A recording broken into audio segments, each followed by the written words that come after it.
Então, um terceiro aspecto aqui do nosso dever é o quê? Estar cheio do Espírito Santo.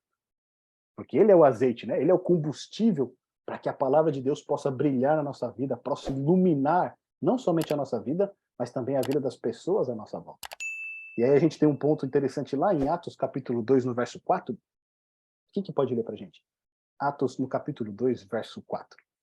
Você lê para a gente, Marisa? Atos verso 2, capítulo 2, verso 4? A Marisa vai ler para a gente aqui.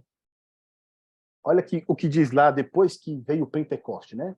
Lembra que Jesus, ele disse para os discípulos, olha, aguardem em Jerusalém até que sejam o quê? Revestidos com o Espírito Santo, certo? Jesus ordenou que eles aguardassem lá. Ou seja, não era para eles saírem por aí, né, sem estar preparados. E olha o que está escrito lá em Atos, no capítulo 2, no verso 14. Pode ler para a gente, Marisa, por favor.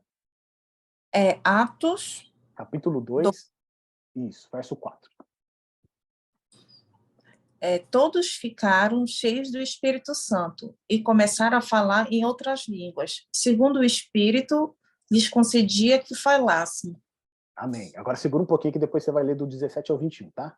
Mas olha que coisa interessante aqui. Todos eles ficaram o quê? Cheios do Espírito Santo.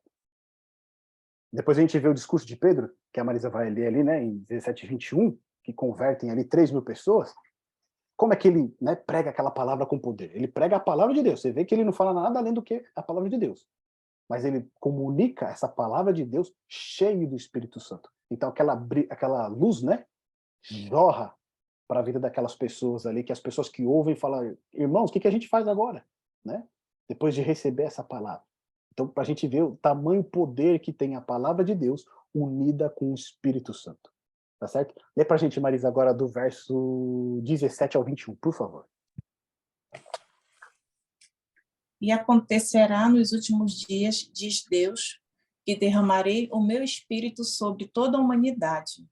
Os filhos e as filhas de vocês profetizarão, os seus jovens terão visões, e os seus velhos sonharão. Até sobre os meus servos e sobre as minhas servas derramarei o meu espírito naqueles dias, e profetizarão. Mostrarei prodígios em cima no céu e sinais embaixo na terra, sangue, fogo e nuvens de fumaça.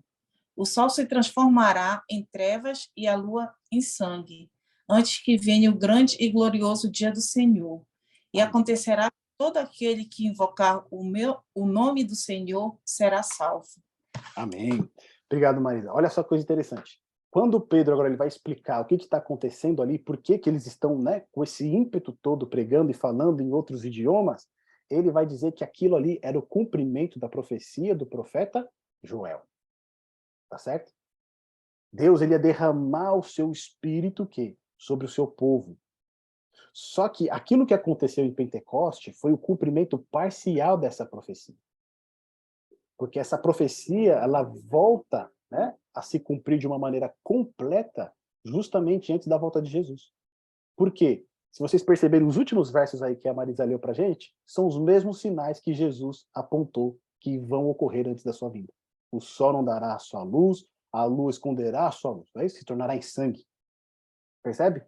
Então, os mesmos sinais que Joel apontava para que, né, essa obra do derramamento do Espírito Santo ela vai acontecer numa intensidade muito maior, ela vai acontecer justamente antes da volta do Senhor Jesus.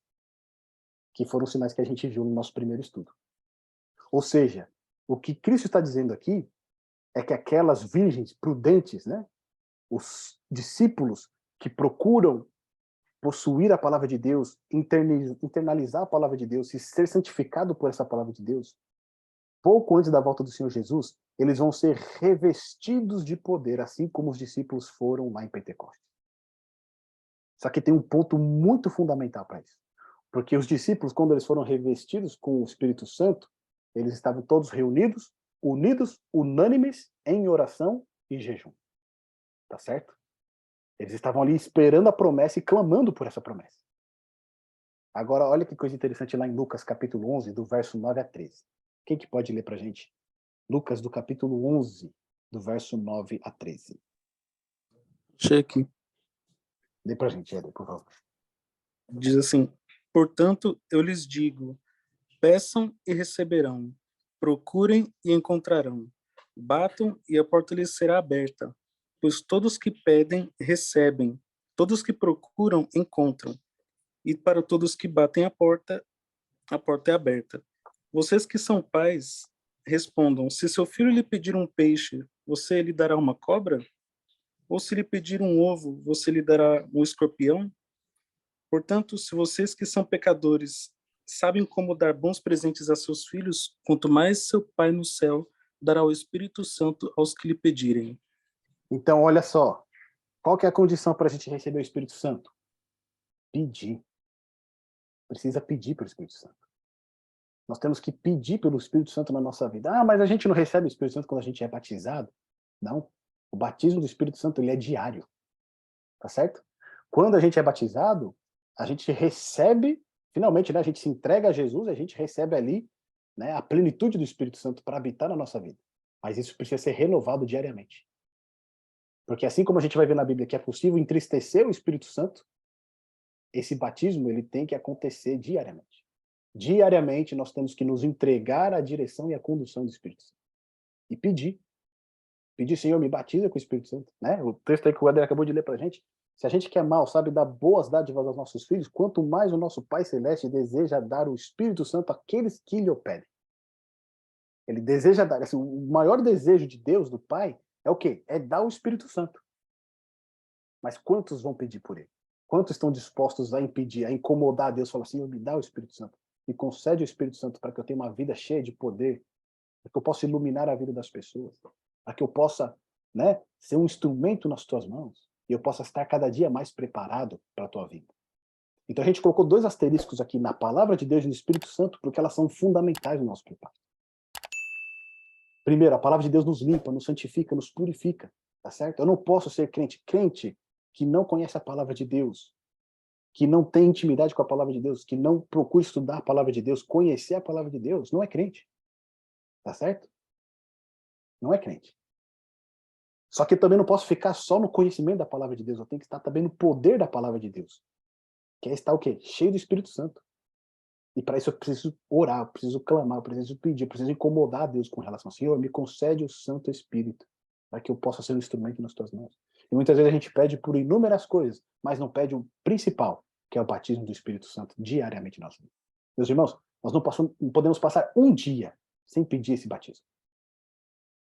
Que o Santo Espírito esteja sobre nós nesse dia.